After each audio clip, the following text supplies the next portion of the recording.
কত যুগ যুগ ধরে যেই সমস্ত প্রবাসী ভাইয়েরা এয়ারপোর্টের মধ্যে ঘন্টার পর ঘন্টা হয়রানি শিকার হতেন, লেগেজ হারায় যেত, চুরি হতো, ছিঁড়ে যেত। গত 5 দিনের রিপোর্ট, প্রবাসীরা বলতেছে এয়ারপোর্টে নামলাম, বিমান থেকে নেমে এয়ারপোর্টের ইমিগ্রেশনে ঢুকার আগে আমার লাগেজ হাজির, এবং 10 মিনিটের ভিতরে ইমিগ্রেশন কমপ্লিট হয়ে যাচ্ছে।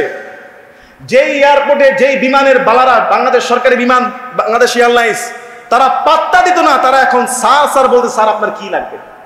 সুবহানাল্লাহ বলবেন না? মানুষের সেবায় ন্যায় হক যেখানে যারাই কায়েম করবে তাদের পক্ষে আমরা। কথা বলেন না কেন? এটা কি আনন্দ লাগে না আপনার?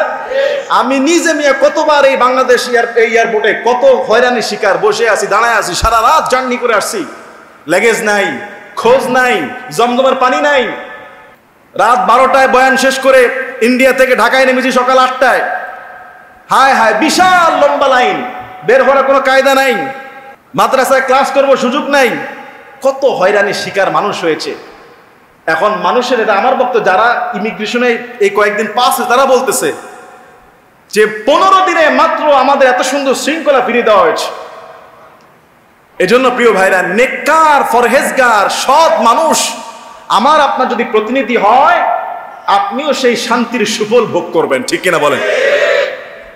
ফামান ইয়াকফুর বিত্তাগুত, যারা তাগুতকে অস্বীকার করবে, ওয়ায়ুমিন বিল্লাহ, আল্লাহর প্রতি ঈমান আনবে, ফাকাদ ইসতামসাকা বিল উরওয়াতিল উসকা, সে কেমন যেন আল্লাহর হাতলকে শক্ত করে ধরলো, লান ফিসাম লাহা, এটা কখনো ভাঙবে না। এজন্য ন্যায়ের পক্ষে ইজমা দরকার, ঐক্য দরকার, ভালোবাসা দরকার। মুসলমানদের ছোট ছোট ভুল ত্রুটিগুলি ক্ষমা সুন্দর দৃষ্টিতে দেখে জাতীয় বৃহৎ কল্যাণে, দিন কায়েমের লক্ষ্যে জামাতে নামাজ, রোজা, হজ, যাকাত, হুদুদ, কিসাস, সামাজিক, পারিবারিক, অর্থনৈতিক, রাষ্ট্রীয় সব জায়গায় ইসলামের শান্তির ছোঁয়াকে বয়ে দেওয়ার জন্য মুসলমান ঐক্য হওয়ার কোনো বিকল্প নাই। আমার বিশ্বাস এমন এক সুবর্ণ সুযোগ আমাদেরকে দেখাচ্ছে, যদি মুসলিম জামাতগুলো একত্রিত হতে পারে, মোমেনরা, মুত্তাকিরা যদি ফরহেজগাররা এক কাতারে কাতার হতে পারে, আগামীর বাংলাদেশ হবে খুলাফায়ে রাশিদিনের বাংলাদেশ। ঠিক কিনা বলেন?